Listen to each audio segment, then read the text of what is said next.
Necesito tener el corazón del Padre hacia la humanidad. Mire, Dios mató un animal para vestir a sus hijos, y ese animal era la representación del Cordero.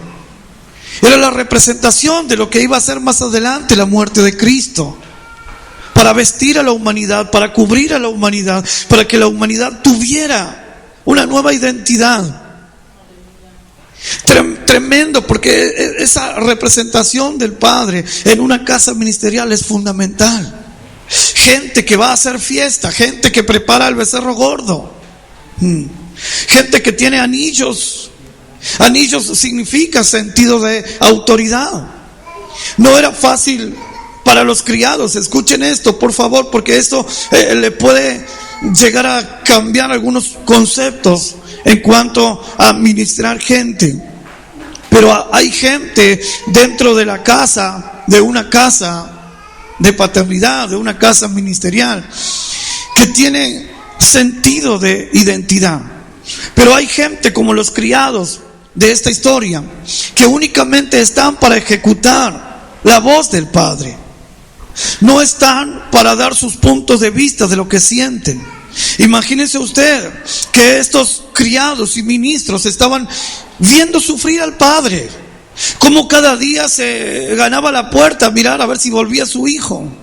Eran los que vieron todo un padecimiento del Padre, que tendrían buenos argumentos en su mente como para no recibir al pródigo, como lo hizo el hermano mayor. Yo creo que el hermano mayor lo que tuvo fue más sinceridad que los otros, pero los otros sentirían exactamente lo mismo, solo que ellos se movían por obediencia. Los criados no estaban para decir, bueno, yo siento que no hay que darle el vestido. No estaban para decir, yo siento que no hay que devolverle el anillo. Se le puede devolver el vestido porque vino andrajoso, vino sucio, estaba en un chiquero, estaba con los cerdos. Está bien que lo vistamos, pero darle autoridad otra vez. Anillo es sinónimo de autoridad. Cuando usted le da sentido de pertenencia a alguien y sentido de autoridad, amados, usted lo está posicionando sobre algo que usted mismo más adelante va a obedecer. Hey, los criados que estaban poniendo el anillo eran los que iban a tener que obedecer la voz de ese que estaban vistiendo. Ahora, si usted está dispuesto y entiende lo que estoy diciendo, vendrá gente que usted tendrá que restaurar, que en algún momento quizás usted esté al servicio de ese. Más claro no se lo puedo decir. Imagínese usted que el Señor tiene sus siervos en su casa para hacer este tipo de trabajos. Los demás encontrarán contención. Cuando venga este tipo de gente, encontrará en ustedes rodillas en la cual podrá sentarse.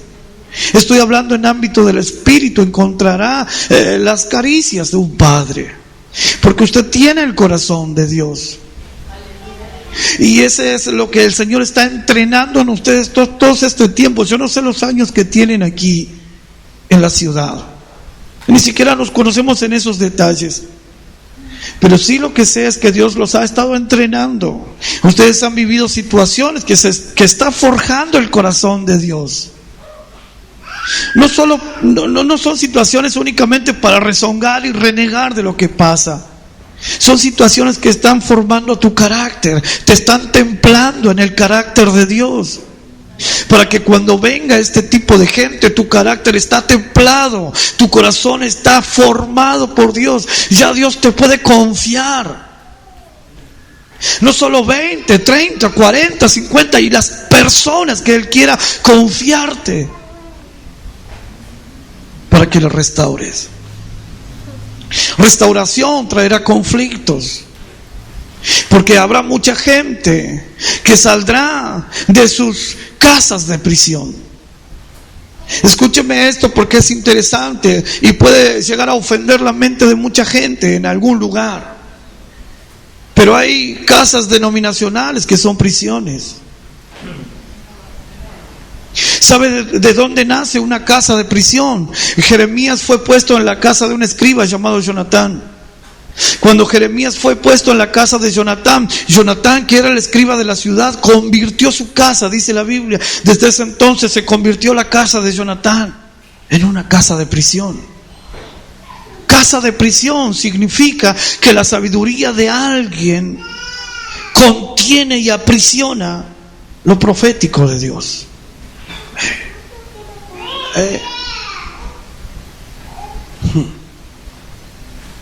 La sabiduría del escriba aprisionó al profeta Jeremías y lo metió. De acuerdo a los historiadores, las primeras celdas se constituían en los sótanos de las casas. Imagínense ustedes, yo uso mucho mi imaginación porque es el lenguaje de mi espíritu también. Pero imagínense que el escriba diga: yo tengo un lugarcito en mi casa, si alguien quiere meter un preso, la convertimos en cárcel, no hay problemas. Y que alguien le diga: hay un profeta ahí de esos locos que está acusado de que se pasó al bando del frente, está acusado de que anda con los enemigos.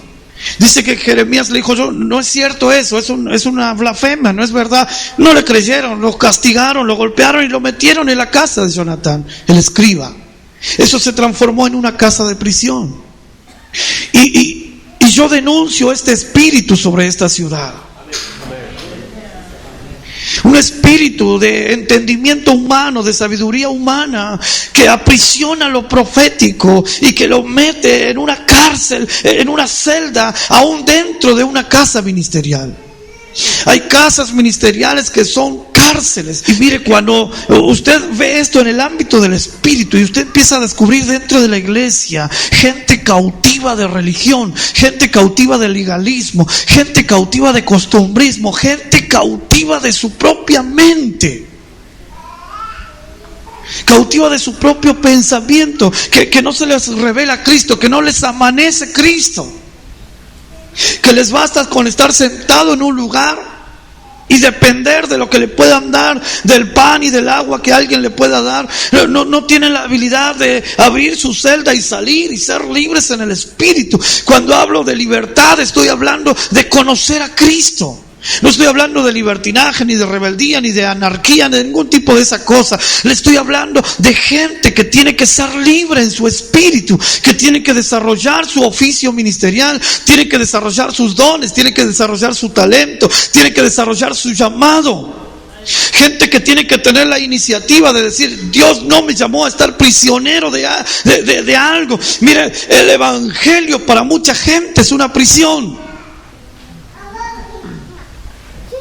Mientras que nuestro Señor lo que más provocó fue libertad para nosotros. Él dijo: conoceréis la verdad y la verdad os hará verdaderamente libres. Sin embargo, nosotros cautivamos pensamientos religiosos y los metemos en nuestra mente y ahí nos quedamos adentro de una celda. Por eso es que cuando viene el Espíritu Santo y comienza a romper eso, los carceleros finalmente son los que tienen que guardar todo el régimen. Los carceleros son los que ponen la ley. Por eso mucha autoridad eclesiástica, espiritual, se ha convertido en un carcelero. No son padres, no pastorean. Lo único que hacen es que se cumplan reglas para que los presos no se escapen. Mire, le estoy hablando de una profundidad que está viva dentro del cuerpo de Cristo. Es muy lamentable, pero está muy vivo esto.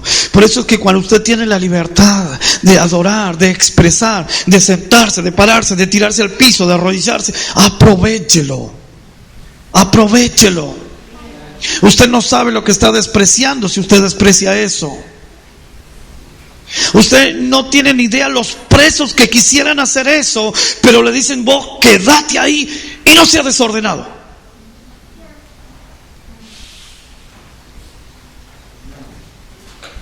Usted no sabe los presos que anhelarían pegar un grito de júbilo, pero están presos de una idea religiosa y el carcelero se encarga de que no se salgan de esas celdas. Una casa de restauración tendrá conflictos porque muchos de esos presos encontrarán en lo que usted hace la libertad que ellos necesitan. Y cuando ellos descubran que hay libertad en medio de lo que usted hace, comenzarán a venir. Y ahí se producirá el conflicto. Porque alguien dirá, están pescando en pecera ajena. Oh, esas frases tan espiritualoides. Nos están predicando a nuestros propios ministros. Y no va a faltar algún carcelero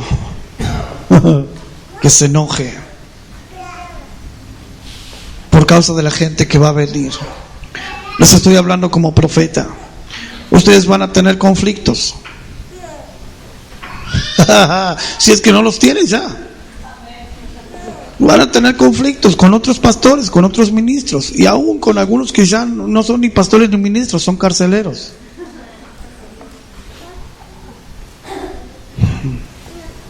Y esto queda grabado, porque sé lo que estoy diciendo.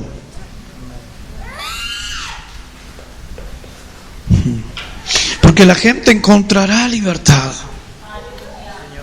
La gente buscará esa libertad. La gente se acercará por esa libertad. Hay gente que dirá, es lo que hemos estado esperando tanto tiempo. ¿Sabe dónde se manifiesta muy claro esto? En la historia de Pablo y Silas. Dice la Biblia que a la medianoche ellos habían sido azotados, golpeados, estaban ahí medio casi cayéndose de dolor, pero a la medianoche comenzaron a adorar y cantaban himnos al Señor. Y dice, los demás presos, los que estaban ahí cerca, oían a Pablo y a Silas cantando en una cárcel. Por eso es que ustedes tienen como destino traer el río de Dios. Porque ese río de Dios, ¿sabe lo que va a hacer? Va a despertar adoradores. Y donde se despierten adoradores, así sean dos, como Pablo y Silas, la cárcel se va a caer. Señor. Sea la denominación que sea, tenga el mejor carcelero más habilidoso que tenga, donde se levante altar de gobierno, de adoración, donde dos se pongan de acuerdo para decir, aquí vamos a adorar a pesar de todas las prohibiciones que tenemos encima, a pesar de toda la estructura mental que por mucho tiempo hemos heredado de nuestros antepasados. Aquí adoramos, aquí levantamos un altar de gobierno. ¿Y sabe lo que provoca eso? Que los cimientos de la casa